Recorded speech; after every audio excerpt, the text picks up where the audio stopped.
لا حول ولا قوة إلا بالله العلي العظيم. أعوذ بالله من الشيطان اللعين الرجيم. بسم الله الرحمن الرحيم. الحمد لله رب العالمين. اللهم إياك نعبد وإياك نستعين. والعاقبة للمتقين والجنة للموحدين والنار للمعاندين.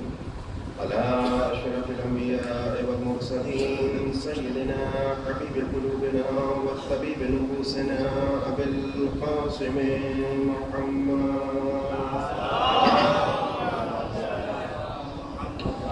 وعلى آل بيته الطيبين الطاهرين المعصومين المظلومين من يومنا هذا إلى قيام يوم الدين. أما بعد فقد قال رسول الله صلى الله عليه وآله وسلم.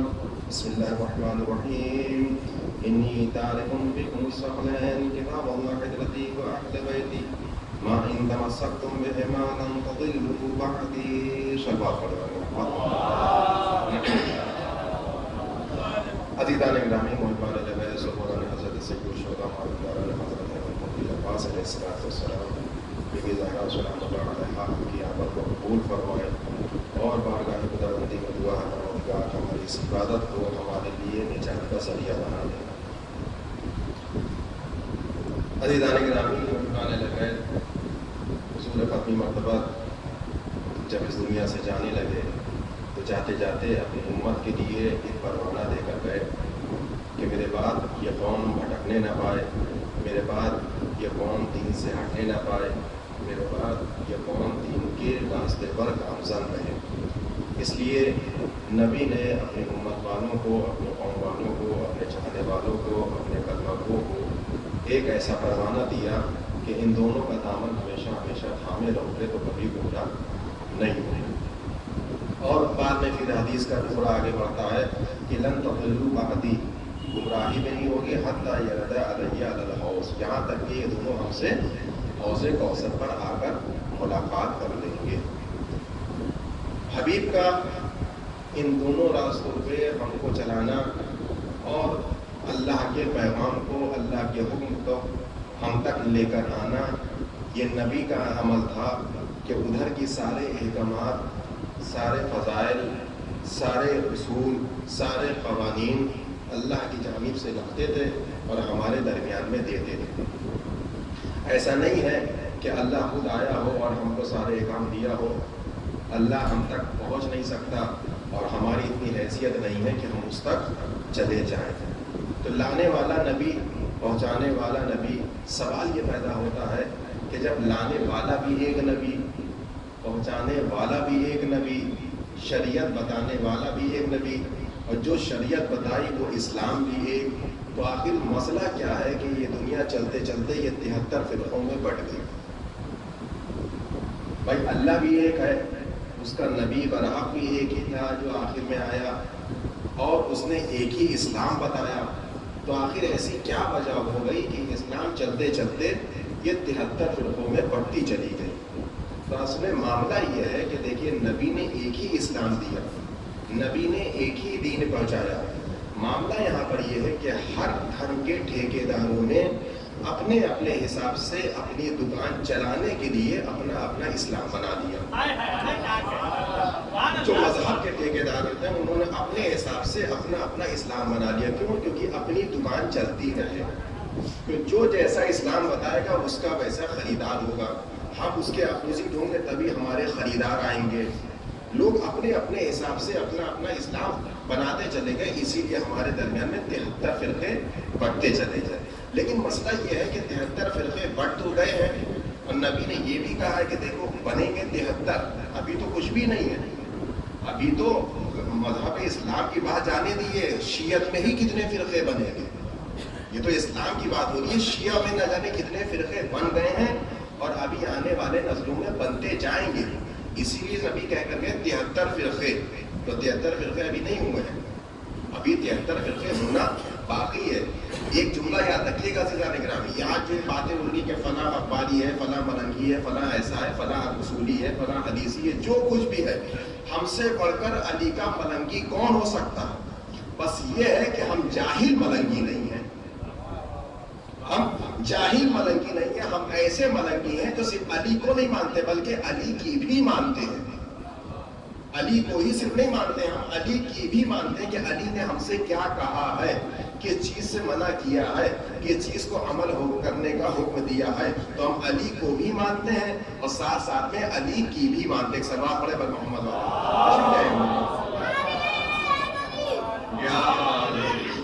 اللہم صلی علی محمد وآل محمد. تو اپنے اپنے حساب سے انسانوں نے گھر بنانا, اپنے اپنے حساب سے اسلام بنانا, اور رسول کہہ کر گئے کہ 72 کو جہنم میں پھینکوں گا, صرف ایک ہی کو جنت میں جانے دوں گا. تو آخر ایک کون سا ہے اور 72 کون سے ہیں؟ بھائی ہر مذہب والا کہہ رہا ہے کہ ہمارا عقیدہ اچھا ہے, ہم کامیاب ہوں گے.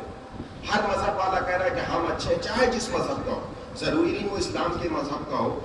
بدھسٹ بھی ہیں, ہندوز بھی ہیں, عیسائی بھی ہیں, یہودی بھی ہیں. ہر مذہب والا اپنے اپنے مذہب کو اچھا کہہ رہا ہے, اور کہنا بھی چاہیے بھائی, ان کا اپنا عقیدہ ہے.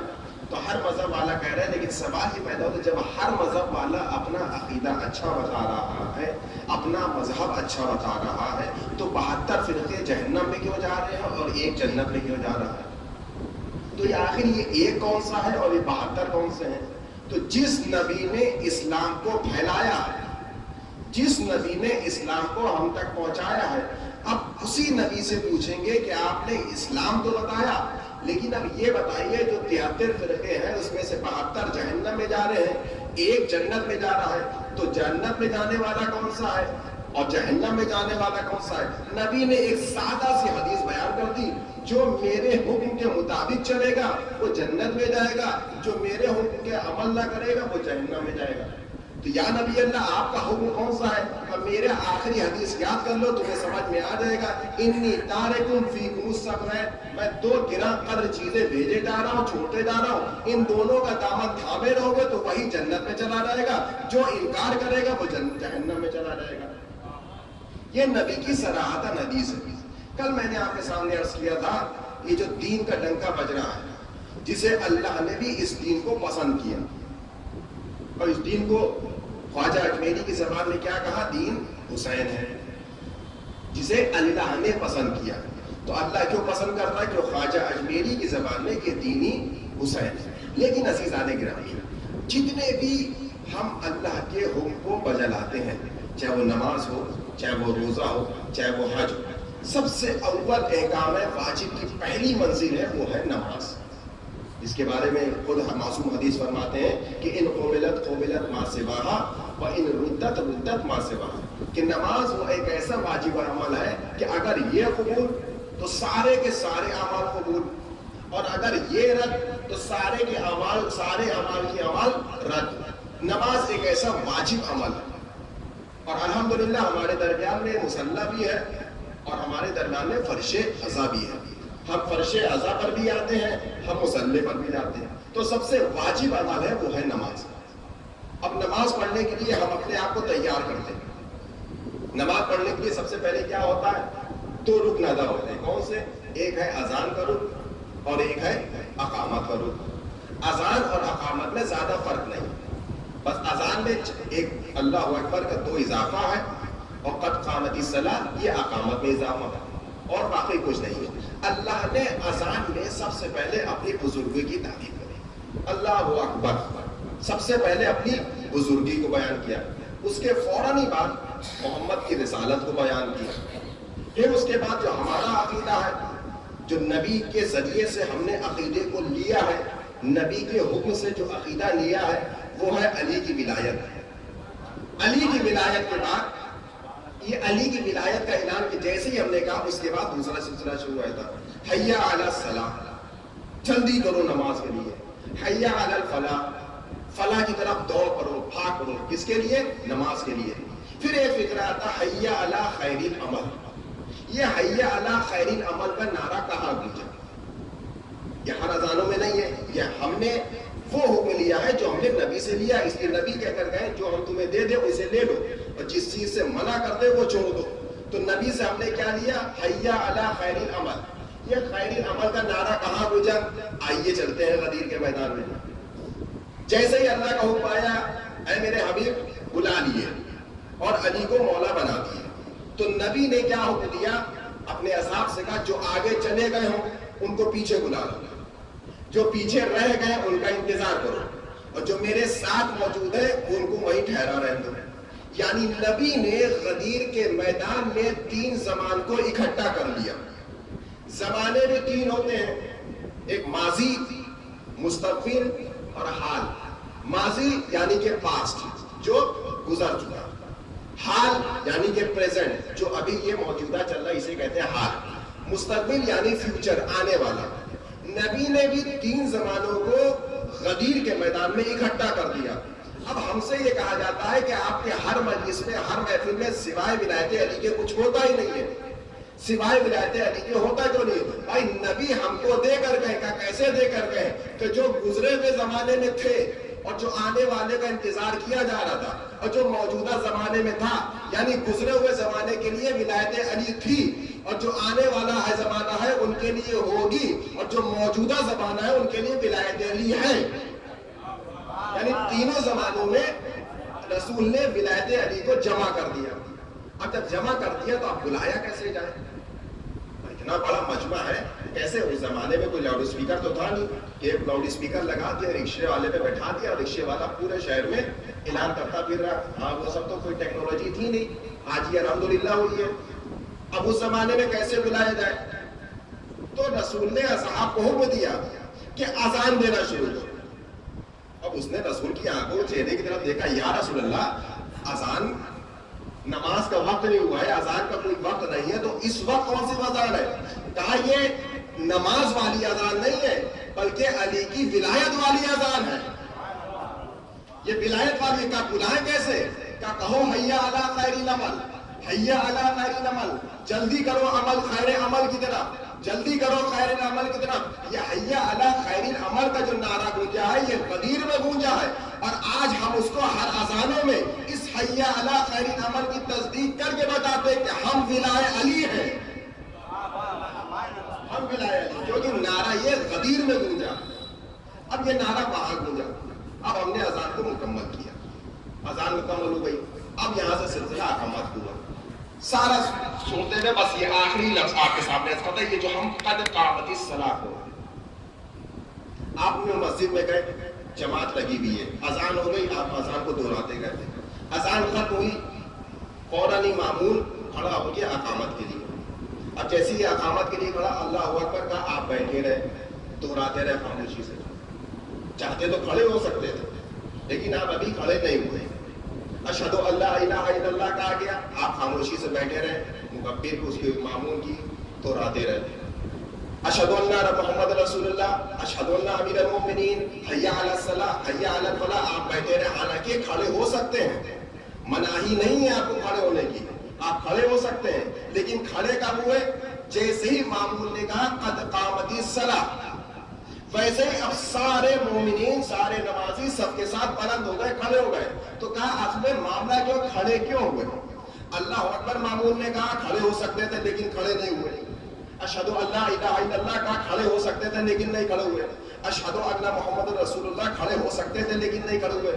حی علی الصلاۃ, حی علی الفلاح, حی علی خیر العمل, نہیں کھڑے ہوئے. جیسے ہی مامون نے کہا قد قامت الصلاۃ, تمام سب کے سب بلند ہو گئے, کھڑی ہو گئی.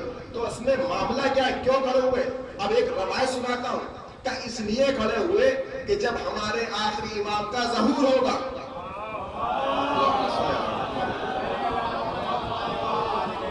جب ہمارے آخری امام کا ظہور ہوگا تو منادی ایک ایسی ندا دے گا جو پورے عالم میں سنائی جائے گی, اور وہ ندا ہوگی قد قامت الصلاۃ, قد قامت الصلاۃ. جو جہاں جس ملک میں ہوگا فوراً یہ ندا سن کر کھڑا ہو جائے گا. جیسے ہی یہ ندا سنے گا, جہاں ہوگا جس ملک میں ہوگا ویسے ہی کھڑا ہو جائے گا. بھائی امام جب آئیں گے تب ظہور ہوگا، تب ندا آئے گی، تب ہم کھڑے ہوں گے۔ شاید 5 وقت ہم کو یہ ترتیب سکھائی جا رہی ہے کہ امام کی ندا آ جائے فوراً کھڑے ہو جانا۔ شاید آج اسی لیے ہم اپنی اقامتوں میں جیسے ہی قد قامت الصلاۃ ہوتا ہے بلند ہو جاتے ہیں۔ یہ آج بلند ہونے کی ترتیب اس لیے سکھائی جا رہی ہے کہ امام کی ندا آ جائے، امام کی تعظیم کے لیے کھڑے ہو جائیں۔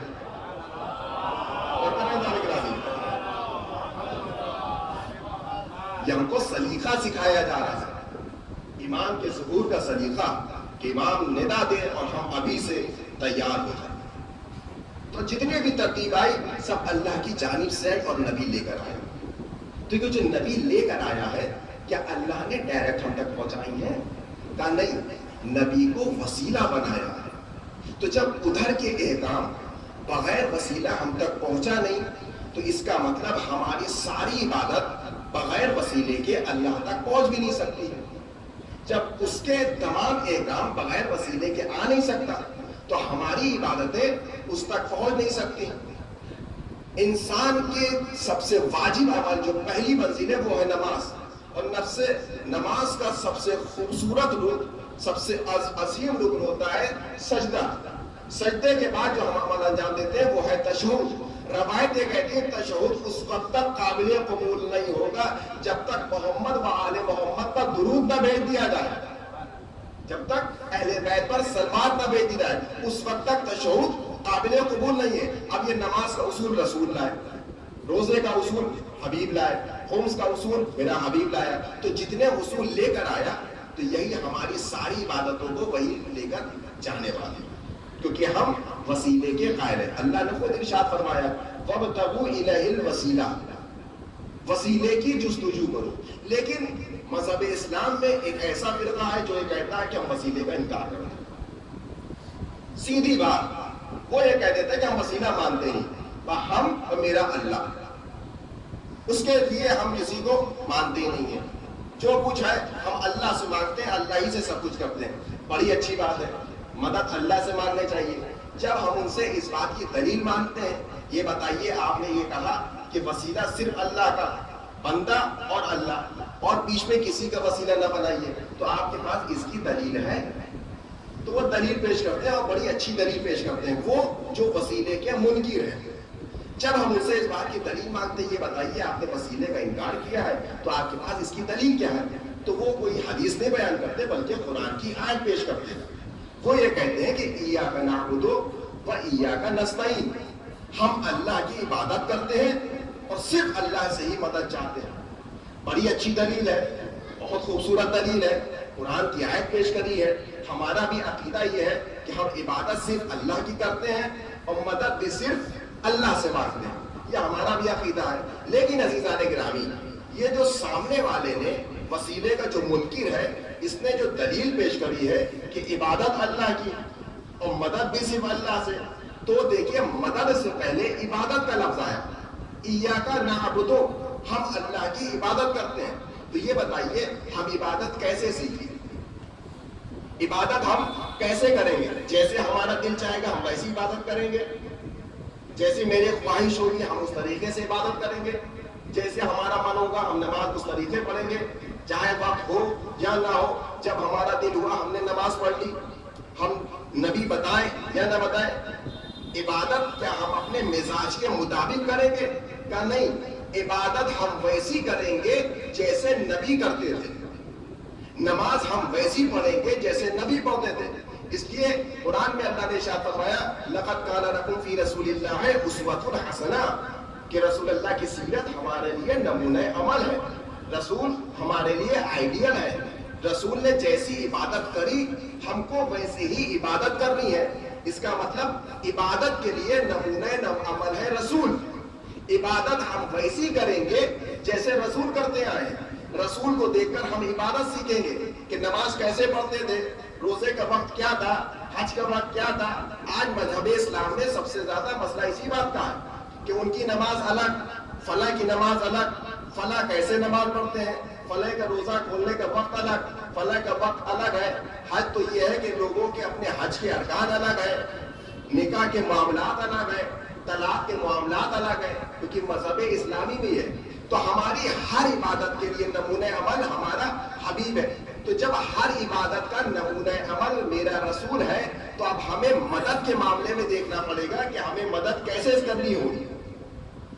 جب عبادت ہم نے رسول سے لی ہے, توجہ کیا تھا نہیں کرامی, جب عبادت ہم نے اپنے حبیب سے لی ہے تو مدد کا سلیقہ بھی ہم رسول سے سیکھیں گے. اب ہمیں تاریخ میں دیکھنا ہوگا کہ اللہ کے حبیب نے اللہ سے مدد کیسے مانگی ہے. اب رسول نے اگر صرف یا اللہ کہہ کر مدد مانگی ہو تو ہم بھی یا اللہ کہہ کر مدد مانگیں گے. اگر اللہ کے حبیب نے ناد علی پڑھ کر مدد مانگی ہو تو ہم بھی ناد علی پڑھ کر مدد مانگیں گے. سلام پڑھے گا محمد عالم.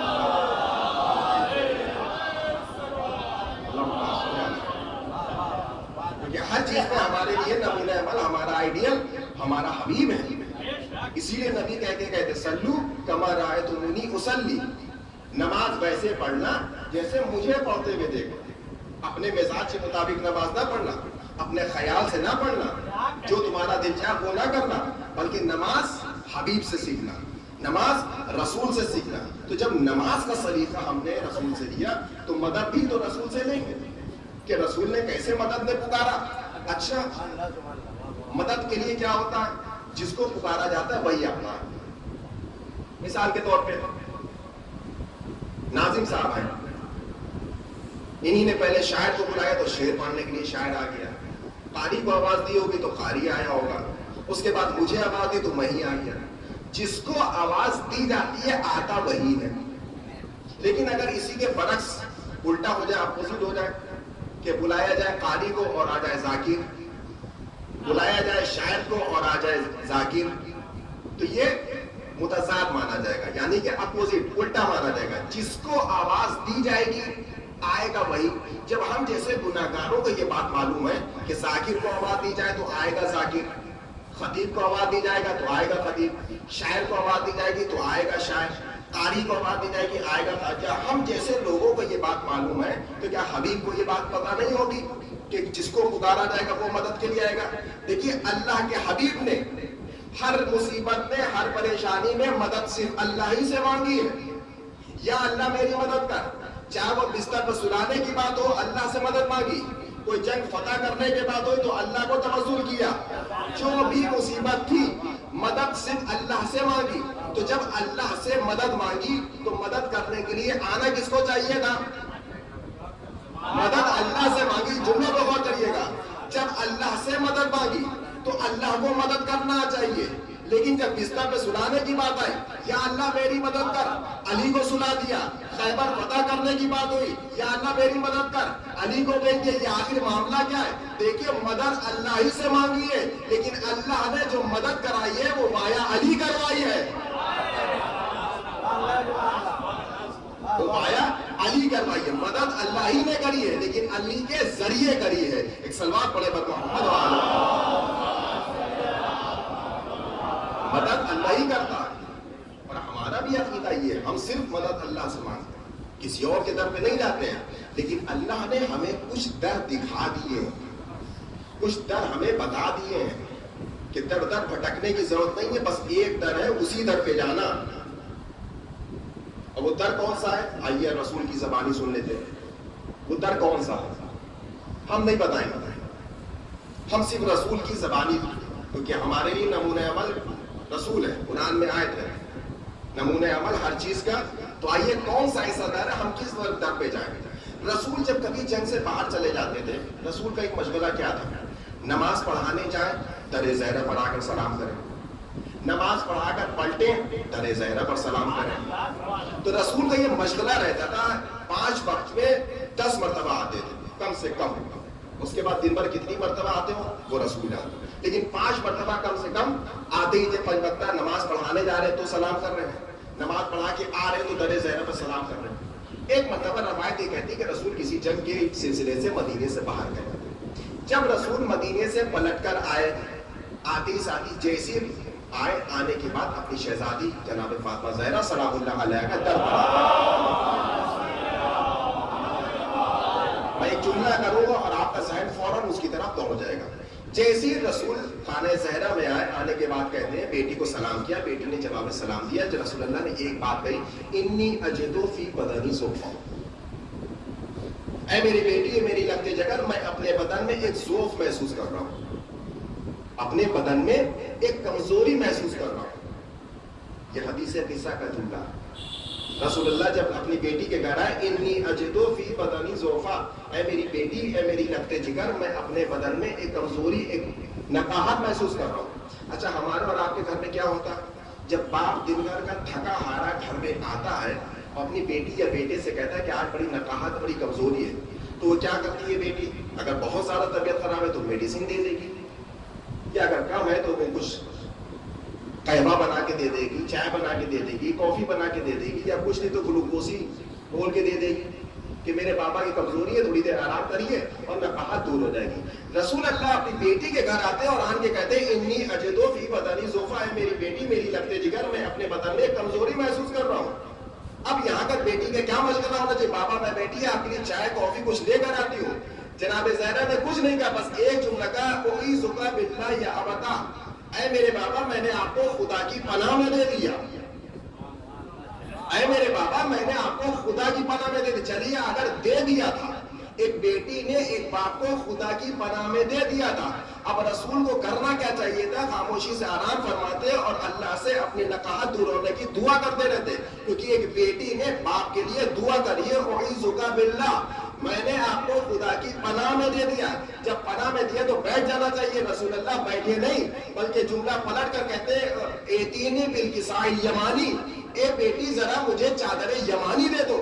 میں کہوں گا یا رسول اللہ، جب نقاہت دور کرنے کے لیے آپ کی بیٹی نے دعا دے دی تو آپ چادر مانگنے کی کیا ضرورت تھی؟ کہا میں چادر نہیں مانگ رہا ہوں، پناہ خدا میں جانے کا راستہ دکھا رہا ہوں، خدا تک پہنچنے کا راستہ دکھا رہا ہوں اور امت والوں کو ایک در دکھا کے جا رہا ہوں. اچھا، اس وقت جب رسول ہمارے گھر میں، یا ہم سب مثال کے طور میں، ہماری بیٹی ایک اس عمر پہ پہنچی، اس کی شادی ہو جائے اور باپ کو کوئی بیماری یا کچھ بھی ہو، تو کیا وہ اپنے داماد کے گھر جائے گا؟ وہ اپنی زوجہ کے گھر آئے گا، اپنے بچوں کے گھر آئے گا، بیٹے کے گھر آئے گا. نہ کہ رسول اللہ اپنی بیٹی داماد کے گھر چلتے چلے گئے. رسول اللہ کے اس ٹائم 9 حجرے تھے، 9 حجرے میں کسی کے پاس چلے جاتے اور نکاح کی بات کرتے تھے. ان 9 حجروں کو چھوڑ کر رسول اپنی بیٹی کے در پر آ گئے. رسول اللہ وجہ کیا ہے؟ اپنے داماد کے گھر آ گئے، اپنے کسی زوجہ کے گھر نہیں گئے. کہ میں دنیا والوں کو بتانا چاہ رہا ہوں، جب رسول کو پریشانی ہوتی ہے صرف ایک ہی در نظر آتا ہے. جب امت والوں کو پریشانی ہے تو در در بھٹکنے کی ضرورت نہیں ہے، در زہرا پر جانا ساری پریشانی دور ہو جائے گی.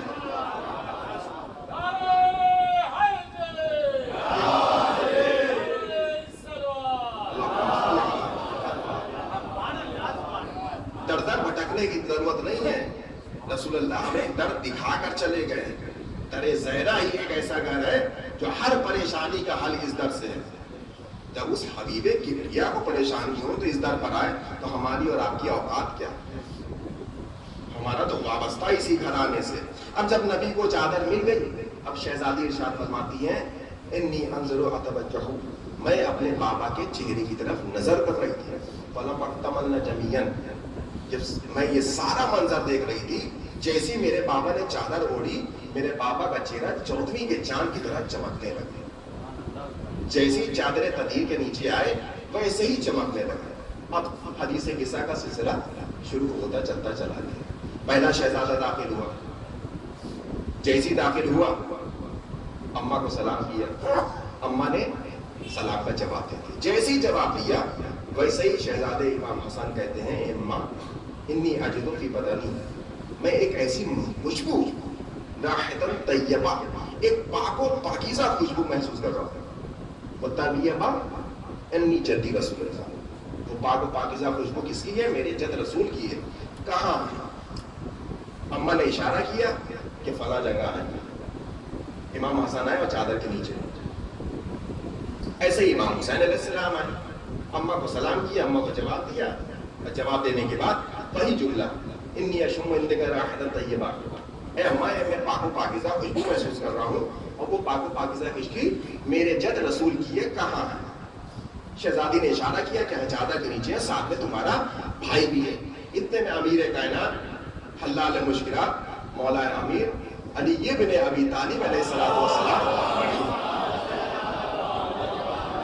داخل ہوتے ہیں اور وہی سلام کیا، السلام علیکہ بنت رسول اللہ وعلیکہ السلام یا ابا الحسن، وہی دو شہزادوں والا جملہ، اپنے بھائی کی خوشبو محسوس کرتا کہاں؟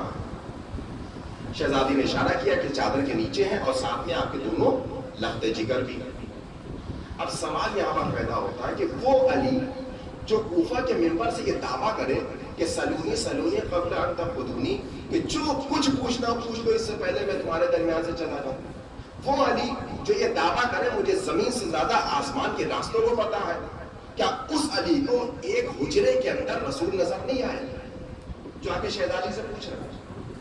وہ حسن جو اپنی ماں کی آغوش میں رہ کر لوح محفوظ میں تلاوت کر رہا ہو، اس حسن کو اپنے نانا چادر کے نیچے نظر نہیں آتا؟ وہ حسین جو اپنی ماں کے بدن میں پیٹ میں اپنی ماں سے کلام کرتے ہو، اس حسین کو ایک چادر ایک حجرے کے نیچے اپنے نانا نظر نہیں آتا؟ تین امام آئے ہیں اور تینوں اماموں نے راستہ پوچھا ہے کہ میرے نانا میرا بھائی کہاں ہے؟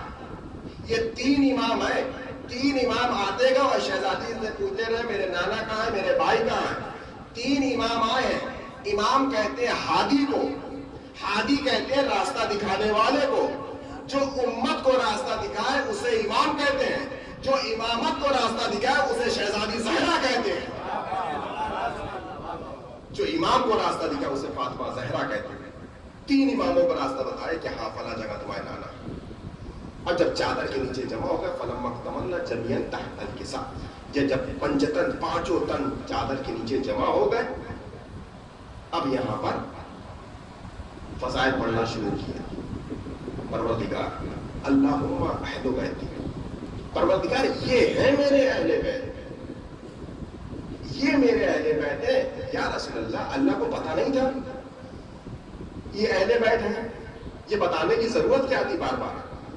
اللہم اہل بیتی، یہ میرے اہل بیت، یہ میرے اہل بیت، یہ میرے بیت کا مجھے پتا تھا۔ رسول نے بھی یہ کیوں بتایا کہ یہ ہیں صرف میرے اہل بیت؟ اس لیے کہ میرے کچھ ایسے رشتہ دار ہیں جو زبردستی میرے اوپر تھوپے گئے ہیں، ان رشتہ داروں کو میرا اہل بیت نہ ماننا، بلکہ جو چادر تطہیر میں نظر آئے وہی میرے اہل بیت ہیں۔ زبردستی والے رشتہ داروں کو میرے اہل بیت نہ ماننا۔ اب جب جمع ہو گئے تو یہاں پر قصیدہ پڑھنا شروع کیا۔ پروردگار یہ ہے، لحموں کا لحمی، دموں کا دمی، سلموں کا سلمی، حربوں کا حربی، جو ان سے جنگ کرے اس نے مجھ سے جنگ کرے، جو ان سے جنگ کرے اس سے تو جنگ کرنا۔ اب جب قصیدہ پڑھتے پڑھتے پڑھتے پڑھتے پڑھتے اللہ کو بھی جلال آیا، بنائے میں نے، خلق میں نے کیے، فضیلتیں میں نے دی، اور زمین پہ جیسی چلے گئے ان کو چادر کے نیچے جمع ہو گئے، یہ میرے یہ میرے یہ میرے یہ میرے، اپنا قصیدہ پڑھتا۔ اس دن اللہ کو بھی جلال آیا، اس دن نہ اللہ نے کسی آسمان کی قسم کھائی، نہ زمین کی قسم کھائی، نہ ستارے کی قسم کھائی، نہ چاند کی قسم کھائی۔ اس دن اللہ نے اپنی عزت و جلال کی قسم کھائی، وعزتی وجلالی، کہ مجھے قسم ہے اپنی عزت و جلال کی، یہ مجھے اپنا کہہ رہا ہے، اپنا اپنا اپنا بنائے میں نے، خلق میں نے کیے، سب کچھ میں نے کیا، اس کے بعد یہ فرش پر گئے تو مجھے اپنا کہہ رہا ہے۔ پروردگار یہ میرے بھی ہیں، تو کیا تیرے بھی ہیں؟ کیا میرے بھی ہیں؟ تو آج ایک سے وعدہ کرتے ہیں، کہ وعدہ کیا ہے؟ کہ وعدہ یہ کرتے ہیں کہ جو ان سے جو جنگ کرے اس سے تو جنگ کرنا، جو ان کو راضی رکھے اس سے تو راضی ہونا۔ اگر امت مسلمہ کو کسی کو رضی اللہ بننا ہے تو پہلے شہزادی زہرا کو راضی کرے۔ ایک صلوات پڑھے بر محمد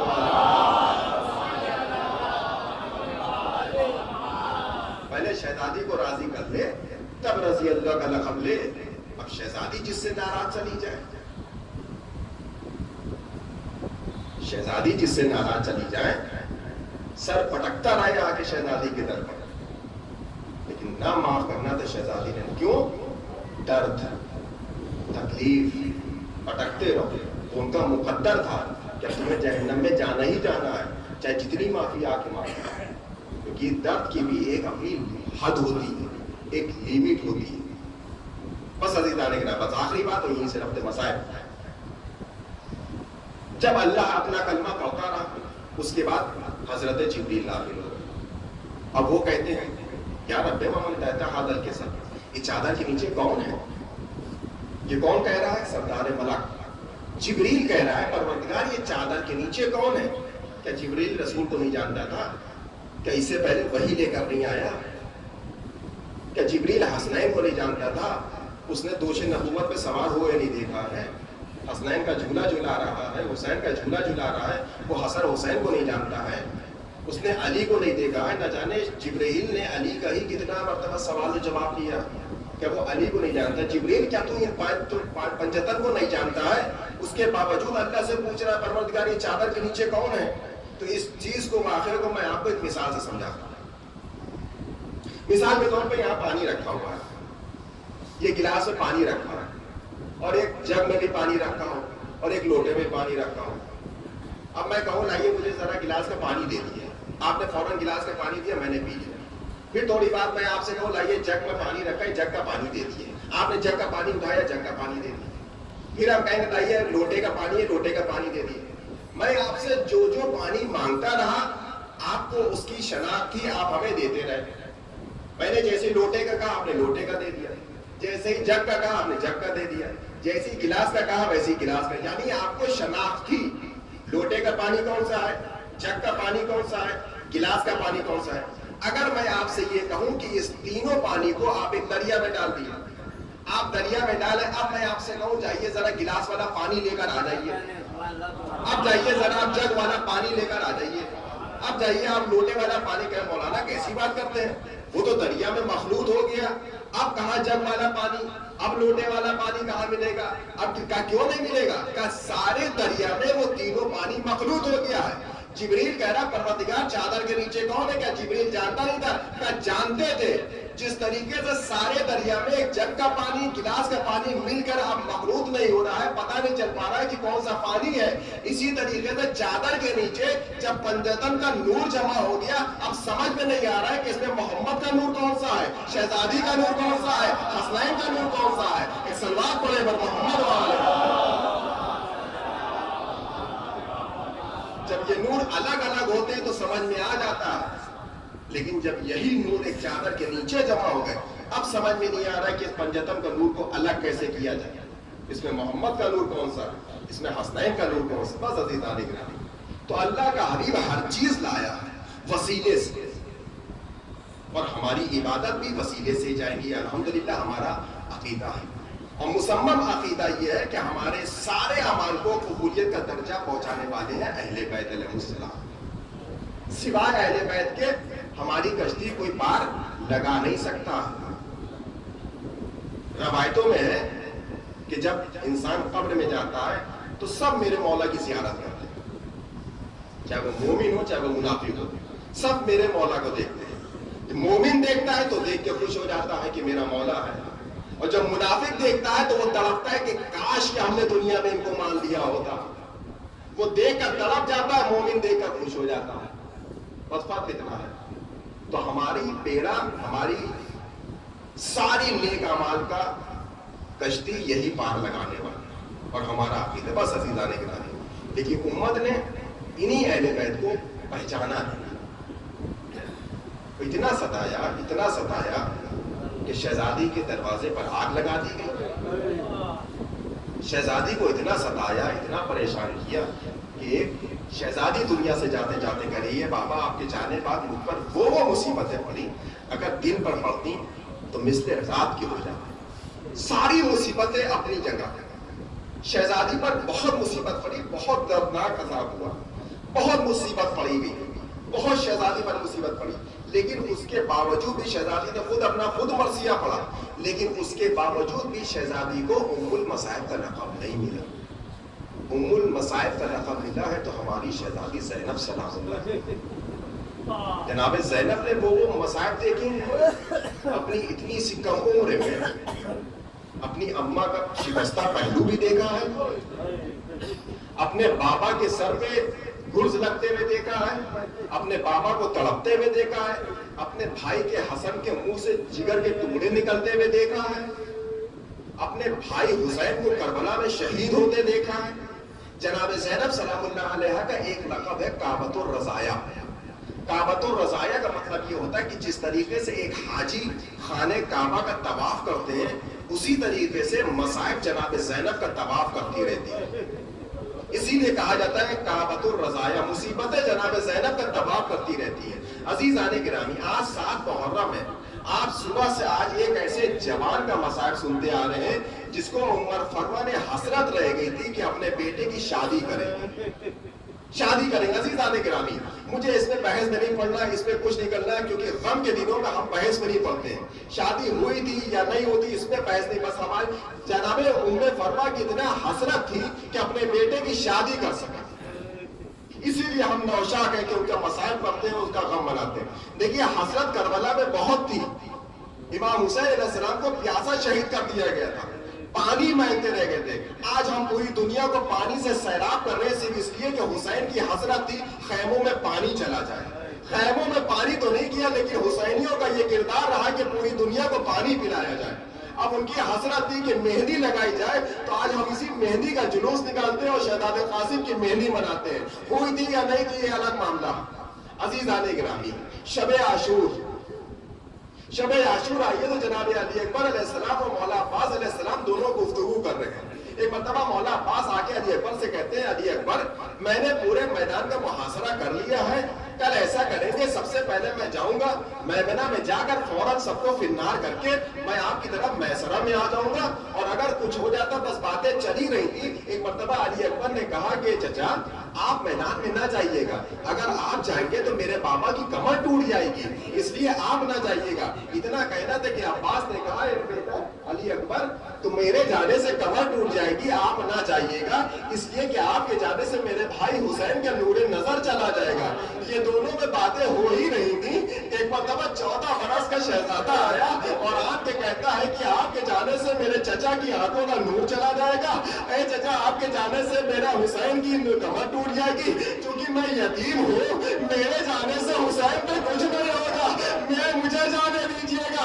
ارے اتنا کہنا تھا. ایک مرتبہ حسین خیمے سے باہر نکلے اور قاسم کو گلے سے لگا لیا کہ بیٹا قاسم تم ان دونوں سے زیادہ تم مجھے عزیز ہو. ارے تم میرے بھائی حسن کی آخری نشانی ہو. ارے میں تمہیں جانے نہیں دے سکتا ہوں.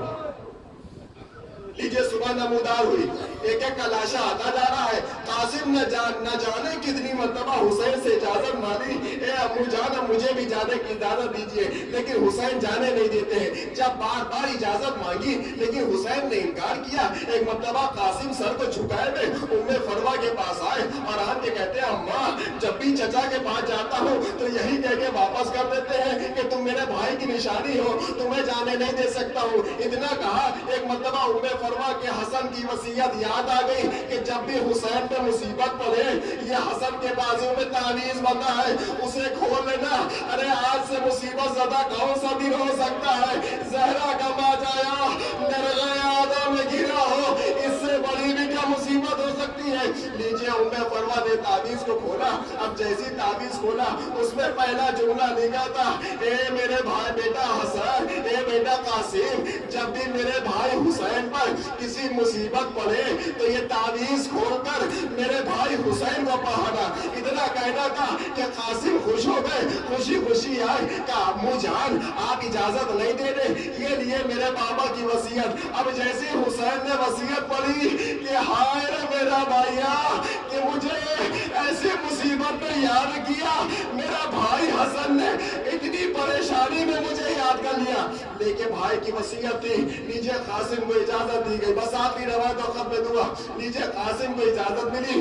قاسم میدان میں آئے. جیسے دیکھا کہ یہ چھوٹا بچہ ہے، عمر ساتھ ازرق سے کہتا ہے ازرق جاؤ تم اس سے جنگ کرو. ازرق نے کہا چھوٹا بچہ ہے اس سے میں کیوں جنگ کروں؟ اس نے اپنے ایک بچے کو بھیجا، قاسم نے اسے وہی فنار کر دیا. دوسرے کو بھیجا، وہی واسطے جہنم کر دیا. 4 بیٹوں کو جب بھیج چکا ایک مرتبہ ازرق کے غصہ آیا اور غصے کی عالم میں جیسی میدان میں آیا قاسم پہ چاہا کہ وار کرے، کیونکہ آل محمد کے بچے تھے، وار نہ کر سکے. جب ازرق کو سمجھ میں آ گیا یہ عباس کا شاگرد ہے، ایسے نہ آئے گا، تو اس ملعون نے قاسم کے گھوڑے کی ٹانگوں کو کاٹ دیا. اب جیسے ہی ٹانگ